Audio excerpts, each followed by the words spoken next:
My name is Malcolm Pritchard. I'm course leader for National Diploma in Fine Art at Coleg Gwent Crosskeys campus.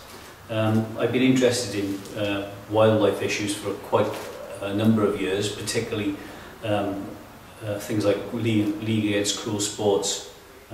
Obviously, with fox hunting is an issue which I've been supporting, banning that for quite a long time, and things like national wildlife such as badgers and other things which are put in jeopardy with things like badger culling and stuff like that.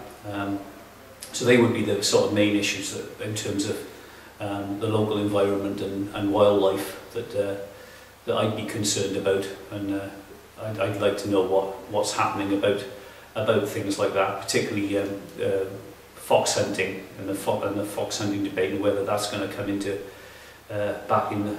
back up again with the current government.